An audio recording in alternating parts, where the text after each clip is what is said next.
পেয়েছি।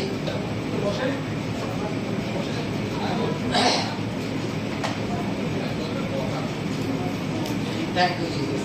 পেয়েছি আমরা লুক 6:17 পেয়েছে। পরে তিনি তাহাদের সহিত নামিয়া এক সমান ভূমির উপরে গিয়া দাঁড়াইলেন। হালেলুয়া।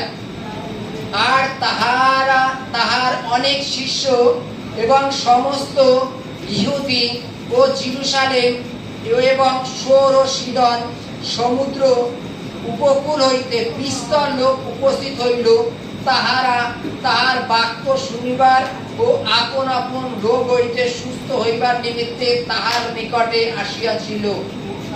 এবং যাহারা অসুচি আত্মা দ্বারা উৎপীড়িত হইতেছিল তাহারা সুস্থ হইল।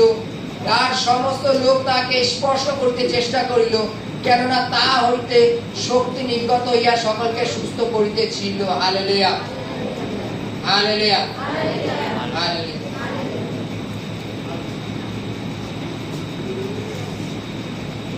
প্রভুর কাছে আমরা একটা কারণের জন্য আসি। হালেলুয়া। প্রভুর কাছে আমরা কটা কারণের জন্য আসি? একটা কারণের জন্য। কি কারণ? যেন সুস্থ হতে পারি, তাই তো? যেন সুস্থ হইতে পারি।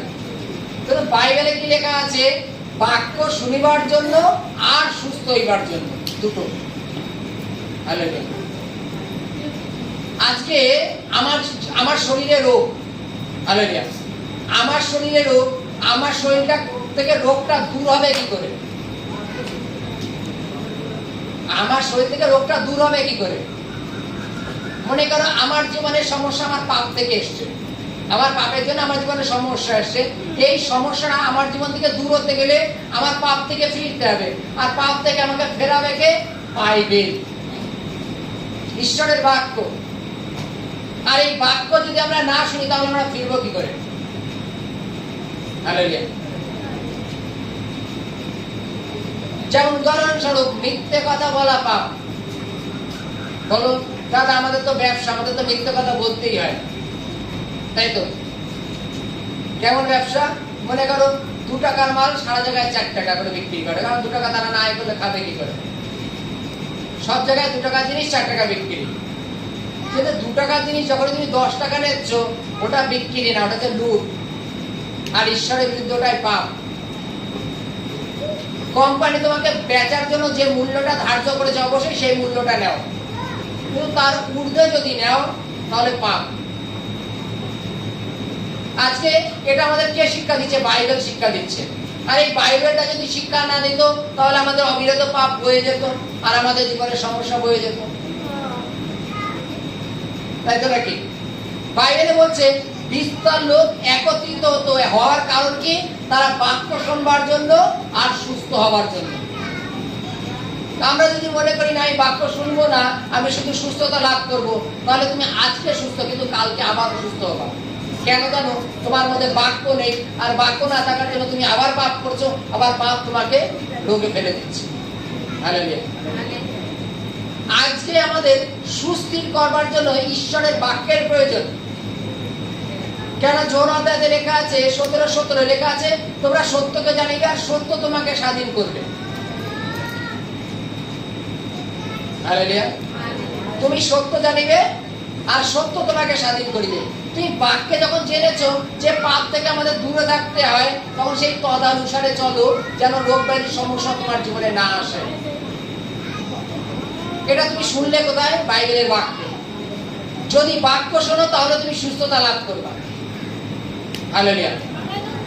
তুমি প্রার্থনায় আসলে, তুমি যে সমস্যা নিয়ে আসো টাকা দাও, আসার পরে তোমার উপরে প্রার্থনা করা হলো, তুমি সুস্থতা লাভ করেছো। 2 দিন পরে তুমি আবার অসুস্থ। কেন জানো? অসুস্থ হওয়ার কারণ হচ্ছে তুমি যে বাক্য, যে পাঠ হলো, বাক্যের মাধ্যমে কি শিক্ষা দিচ্ছে? যে সমস্ত পাপ থেকে ফিরে আসা, কারোর উপরে রাগ করা যাবে না, মিথ্যে কথা বলা যাবে না, কারোর বিরুদ্ধে কুমন্ত্রণা করা যাবে না, কারোর বিষয়ে খারাপ ভাবনা চিন্তা নেওয়া যাবে না, সমস্ত পাপ থেকে ফেরো। বাইবেল আমাদের এটা শিক্ষা দেয়। আর এটা যখন আমরা এই বাক্য শুনিনি আর এটা যখন পালন করিনি, ওর জন্য 2 দিন পরে আবার সমস্যা আমার কাছে আর একটু বেশি এসে গেছে। কিন্তু যদি আমি বাক্যটা শুনতাম আর সমস্ত পাপ থেকে ফেরা শুরু করতাম, রোগও আমার থেকে good bye tata bye bye বলে দিত। সমস্যা আমার জীবন থেকে চলে যেত একদম। কেন? যদি আমার মধ্যে বাক্য থাকতো। যদি বাক্য থাকতো আমি পাপ করতাম না। বাইবেলে কি লেখা আছে যে সমুদয় উপকূল হইতে বিস্তর লোক উপস্থিত হইল, তাহারা তার বাক্য শুনিবার ও আপন আপন রোগ হইতে সুস্থ হইবার জন্য। তা আমাদের প্রত্যেকের মধ্যে যেন বাক্য শোনার আকাঙ্ক্ষা থাকে, যে কখন কোন ভাবে কি পাপ করে ফেলবো, সমস্ত পাপ সম্বন্ধে আমাদের জানকারি নেওয়ার প্রয়োজন আছে। যদি জানকারি না নিই কিভাবে কখন কার মধ্যে থেকে পাপ করে ফেলবো সেটা জানি না, বলে পাপ থেকে ফিরতে গেলে আমাদের কি করতে হবে? বাক্য শুনতে হবে। হালেলুয়া, জয় যিশু।